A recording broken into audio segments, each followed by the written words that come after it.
দুনিয়ার বুকে এক রহস্য ঘেরা দেশ তিব্বত। সুউচ্চ হিমালয় পর্বতমালার উত্তর প্রান্তে অবস্থিত তিব্বত মালভূমি একাধিক কারণে বিখ্যাত। পৃথিবীর সর্বোচ্চ জনপদ থেকে শুরু করে দীর্ঘতম রাজনৈতিক অবস্থান এই পথেই। শুধু তাই না, ব্রহ্মপুত্র এবং সিন্ধু নদীর মতো একাধিক গুরুত্বপূর্ণ জলাধারার উৎপত্তি। বদ মরুভূমিতে বর্তমানে রাজনৈতিকভাবে চীনের অংশ হলেও অতীতে তিব্বত সাম্রাজ্যের আধিপত্য ছিল পুরো পূর্ব এশিয়া জুড়ে। এমনকি 1930 সালে চীনের কিছু অংশ দখল করে নিয়েছিল এই সাম্রাজ্যের সেনাবাহিনী। তাছাড়া বিশ্বের সর্বোচ্চ পর্বতশৃঙ্গ মাউন্ট এভারেস্ট থেকে শুরু করে সর্বোচ্চ মালভূমির তিব্বতীরা অবস্থিত।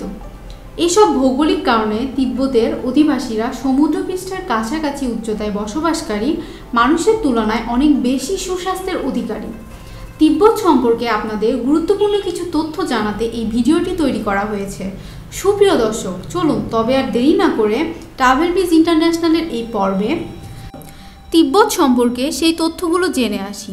সাথে তিব্বত নামটির আরেকটি শব্দ এমনভাবে জড়িয়ে আছে যে তিব্বত নামটি বলা বা শোনার সাথে সাথেই তা আমাদের মনে সবার প্রথমে চলে আসে। আর সাধারণ জ্ঞানের বইয়ের কল্যাণে তিব্বতকে নিষিদ্ধ দেশ এবং তিব্বতের রাজধানী লাসাকে নিষিদ্ধ নগরী হিসেবে জানেন না এমন মানুষ খুব কমই আছেন। কিন্তু কেন তিব্বত নিষিদ্ধ দেশ এবং লাসা নিষিদ্ধ নগরী বলা হয়, জানার কৌতূহল হয়তো এখনও রয়ে গেছে অনেকের। তাই চলুন প্রথমে জেনে নেওয়া যাক তিব্বতের সাথে নিষিদ্ধ দেশটি কেন অঙ্গাঙ্গিভাবে জড়িয়ে গেছে। হিমালয় পর্বতমালার উত্তর অংশে রুক্ষ এবং উষ্ণ পাথরের ভূমি, বরফ নদী আর মালভূমি উপরে দাঁড়িয়ে আছে দেশ তিব্বত। তিব্বতীয় জনগোষ্ঠীর আবাসস্থল হিসেবে এটি একটি সংস্থা অঞ্চল হিসেবে পরিচিত হলেও রাজনৈতিকভাবে দেশটির চীনের নিয়ন্ত্রণে। তবে অধিকাংশ তিব্বতী অবস্থিত এই অঞ্চলটি নিষিদ্ধ দেশ হিসেবে পরিচিত হওয়ার অন্যতম কারণ হচ্ছে এখানকার দুর্গম প্রকৃতি। রাজধানী থেকে মাত্র 100 কিলোমিটার দূরে গোবি মরুভূমির তরুণ দুর্গ এবং পরিধি মরুভূমি ভ্রমণকারীদের বরাবরই এই দেশটিতে প্রবেশের নিরুৎসাহিত করেছে। সেই সাথে হাজার হাজার ফুট উঁচুতে অবস্থিত হওয়ায় এবং বছরের 8 মাস বরফের চাদরে ঢাকা থাকায় এই অঞ্চলের জীবনধারণ বেশ কঠিন।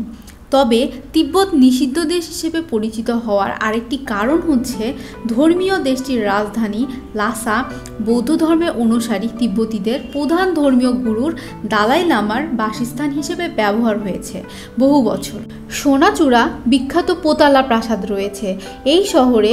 949 সালে নির্মিত হলেও 1904 সালে আমেরিকার বিখ্যাত ন্যাশনাল জিওগ্রাফি পত্রিকার কল্যাণেই এই প্রাসাদটি সম্পর্কে জানতে পারি।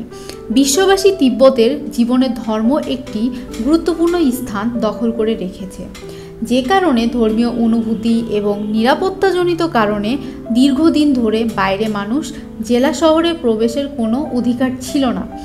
এর ফলে লাসা বহির্বিশ্বের কাছে নিষিদ্ধ নগরী হিসেবে পরিচিত হয়ে উঠতে সময় নেয়নি।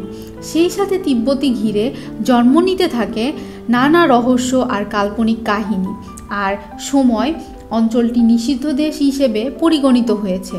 অবশ্য 1980 সালের পর থেকে তিব্বত ভ্রমণের ওপর নিষেধাজ্ঞা তুলে নেওয়া হয় এবং ধীরে ধীরে পর্যটকদের কাছে উন্মুক্ত হতে শুরু করে শত শত রহস্যের চাদরে মোড়া লাসা শহরটি। কিন্তু এখনও ভ্রমণের ওপর কিছুটা কড়াকড়ি রয়ে গেছে বলা যায়। পৃথিবীর ছাদ হিসেবে সুপরিচিত তিব্বত মালভূমির গড় উচ্চতা 5000 মিটার বা 5 কিলোমিটারেরও বেশি। তবে এই অংশটির অবস্থান সব সময় এত উঁচুতে ছিল না। আজ থেকে প্রায় 5.5 কোটি বছর আগে ভারতীয় কন্টিনেন্টাল প্লেটের সাথে তিব্বতীয় কন্টিনেন্টাল পেইজের সংঘর্ষ হয়। সংঘর্ষের কারণে বিশ্বের সর্বোচ্চ পর্বতমালা হিমালয়ে জন্ম হয়েছিল। বিশ্বের সর্বোচ্চ শৃঙ্গ মাউন্ট এভারেস্ট সহ 11টি সর্বোচ্চ পর্বত শৃঙ্গের অবস্থান এই হিমালয় পর্বতমালাতেই। সব মিলিয়ে পতিত ভূমির আয়তন প্রায় 25 লাখ বর্গ কিলোমিটার। তবে রাজনৈতিকভাবে তিব্বত হিসেবে পরিচিত এলাকাটির আয়তন 12 লাখ বর্গ কিলোমিটারের কিছু বেশি। একসময় তিব্বত একটি শক্তিশালী রাজ্য হিসেবে এই অঞ্চলে আধিপত্য বিস্তার করলেও বর্তমানে এটি চীনের নিয়ন্ত্রণাধীন একটি স্বায়ত্তশাসিত অঞ্চল হিসেবে পরিচালিত হয়। রাজধানী লাসা শহরের অবস্থিত সমুদ্রপৃষ্ঠের উচ্চতা 3.5 কিলোমিটারের বেশি হওয়ায় লাসা বিশ্বের সর্বোচ্চ রাজধানীর অন্যান্য মর্যাদার অধিকারী। তিব্বত মালভূমি ও সেখানে বসবাসকারী স্থানীয়রা এই অঞ্চলের উচ্চতার কারণে বেশ কিছু রেকর্ডের অধিকারী। সমুদ্রপৃষ্ঠ থেকে উচ্চতা যত বাড়ে বায়ুমণ্ডলের চাপ তত কমে যাওয়ায় উন্নয়নের জন্য উড়োজাহাজগুলো অপেক্ষাকৃত লম্বা রানওয়ে বাড়ানোর প্রয়োজন পড়ে, যে কারণে বিশ্বের দীর্ঘতম রেলপথের দৈর্ঘ্য প্রায় 6 কিলোমিটার বা 18,000 ফুটের বেশি। বিশ্বের দীর্ঘতম সর্বোচ্চ রেল লাইনের অবস্থান ভারতের মূল ভূখণ্ডের সাথে সংযুক্ত করা। এই লাইনটি অতিক্রমের সময় রেলগাড়িটি সর্বোচ্চ 5,000 মিটার বা 5 কিলোমিটারের বেশি উচ্চতায় উঠতে হয়। ওই সময় রেলগাড়ির প্রত্যেক যাত্রীর জন্য আলাদা অক্সিজেন সরবরাহের ব্যবস্থা করা হয়। পাশাপাশি প্রতি বগির জন্য একজন করে চিকিৎসক থাকাটাও বাধ্যতামূলক করা হয়েছে। তিব্বতের অধিবাসীদের মধ্যে যারা 42,000 মিটারের বেশি উচ্চতায় স্থায়ীভাবে বসবাস করেন, তাদের শরীরের রক্ত প্রবাহের পরিমাণ সমুদ্রপৃষ্ঠে বসবাসকারী মানুষের প্রায় দ্বিগুণ উচ্চতায় বাতাস তুলনামূলক হালকা। তাই শরীরের অক্সিজেন সরবরাহের অপরিবর্তিত রাখতে বিবর্তনের ধারা এই বৈশিষ্ট্যটি তাদের চীনের সংযুক্ত হয়ে গেছে। সর্বোপরি তিব্বতে অবস্থিত বিশ্বের সর্বোচ্চ পর্বতশৃঙ্গ মাউন্ট এভারেস্ট মানুষ হাজারবার অতিক্রম করেছে, কিন্তু এর তুলনায় 2 কিলোমিটারের কম উচ্চ একটি পর্বতের চূড়া এখনও মানুষের অধরায় রয়ে গেছে। পরবর্তী একাধারে হিন্দু, বৌদ্ধ এবং বিভিন্ন ধর্মাবলম্বীদের কাছে পবিত্র হিসেবে গণ্য হয়নি। বিজ্ঞানীদের গবেষণা অনুযায়ী তিব্বত মালভূমিতে মানুষের বসবাস শুরু হয়েছে 23,000 বছর আগে।